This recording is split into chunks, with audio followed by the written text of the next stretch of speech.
Hey everybody, welcome back inside Mr. M's classroom for this latest NDD. And we start with women's basketball, and recruiting's been all the buzz across multiple sports as we've discussed the last couple days and weeks now because 'tis the season. It continues to go. And on the men's side, while the 25 recruiting cycle closed and football is getting set to close the door on the 26 cycle, now we can focus a little bit more on the portal, and I want to focus here with the Notre Dame women's basketball team. News coming out of South Bend earlier this week that former Loyola Maryland guard Kelly Radigan, who subsequently is a South Bend native, announced that she'll play her final 2 years of collegiate basketball. She's a junior with 2 years of eligibility with the Irish. She's a St. Joe's High School graduate. Notre Dame, obviously its own zip code, but would geographically be located in St. Joseph's County, so that is of significance, and it's always nice when the homegrown talents like Marcus Burton,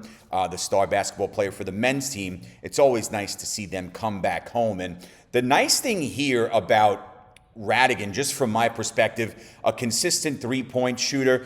The numbers won't jump off the page at you, averaging over 8 points and 2 assists per game, but she does give you that consistency from beyond the arc, something that is can become a viable asset going into ACC play and national play, where you have to have good outside shooting. You're going to have a go-to playmaker like Hannah Hidalgo. That's a given. That's like having Marcus Burton on the men's side. But now surrounding these pieces with high-level Division I recruits, or these players like a Radigan who's familiar with the type of system Coach Ivey's going to run and can come in and not just be a role player, but have a clear-cut role on the team, that's huge. Now, big shoes to fill. Sonia Citron going to the WNBA, Olivia Miles transferring to TCU, and a slew of others departing the program for various reasons, including taking the next step to the WNBA. This is a good move. It makes a lot of sense for program consistency as the Irish and Coach Ivey continue to build this roster ahead of next season.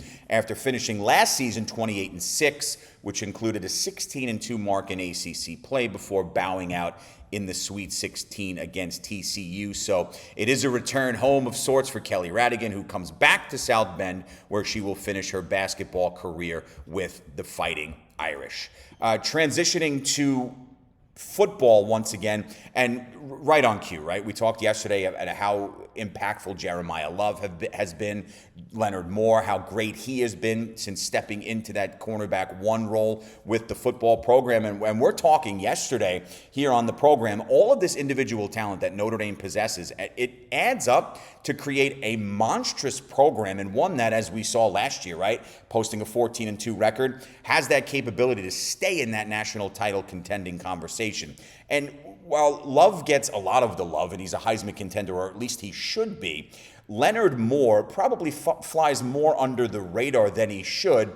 But the sophomore, earlier this week, named to the Lott Impact Trophy watch list for 2025.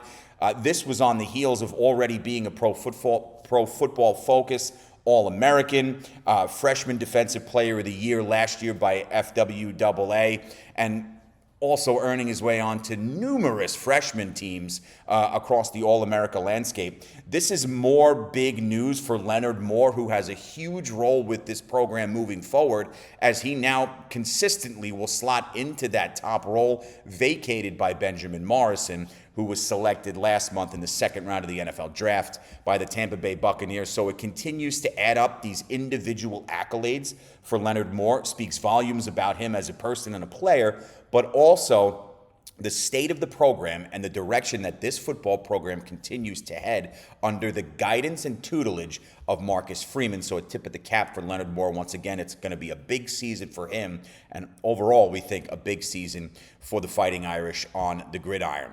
After a 20-year career, we know that Jeff Jackson stepped away from the Notre Dame hockey bench, but he remains top of mind after removing himself as the head coach after what was a great career on the ice in South Bend. On Tuesday of this week, he received the Distinguished Achievement Award for 2025 by USA Hockey, which is a big deal for a couple of reasons. It's an award given for excellence, yes, But not just the impact on your team in a wins and losses perspective and a title, it's the impact that you had on the collegiate game and hockey. And for Jackson, it is an impact that resonated for over 5 decades. The all-time winningest coach in program history, nearly 420 wins, took Notre Dame to 12 NCAA tournament appearances in 20 years.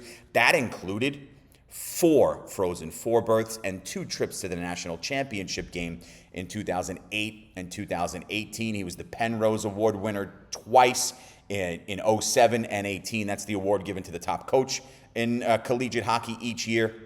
And in a nice gesture and a nice ceremony, Jackson will now receive this award. And you think about all the great things that he did throughout his career. There's more than even I just mentioned now as one of the all-time greats in not just Notre Dame hockey history, because he's the winningest coach in program history, but Notre Dame athletics overall. You think about some of the greats, and Kevin Corrigan, a coach who continues to go and approaching 4 decades with, he's in that mix. Marcus Freeman's off to a great start. You think about guys like Mike Bray, so on and so forth, who have had massive impacts throughout decades-long careers.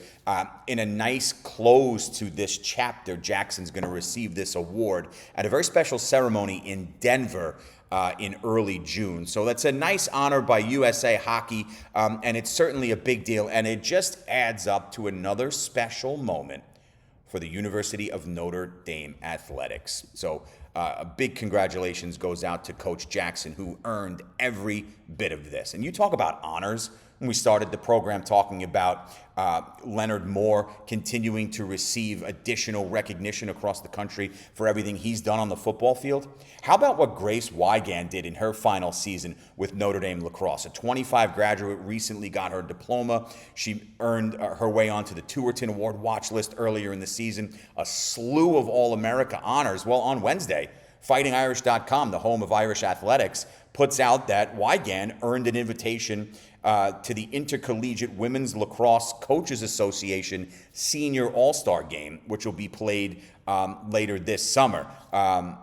So when you talk about all of the accolades for Notre Dame lacrosse as a whole, right? We know what the men's program did. Came up short in their run to a 3rd straight national title. But on the women's side, while the regular season didn't go as you'd expect or want it to go, there were a lot of really good individual performances. Wygand certainly one of them, appearing in all 15 contests, 31 ground balls. She forced 18 turnovers. One of the premier impact players in women's Division I lacrosse. And now she'll prepare for this senior all-star game. I said later in the summer. It's actually going to be the last week of May, this upcoming weekend, May 34th. It's going to take place in Sparks, Maryland at USA Lacrosse headquarters. So just another example of recognition for Notre Dame athletes, as many of these sports now are in the off season, but it doesn't mean the focal point remains on them. And case in point, tomorrow's show will be track and field heavy.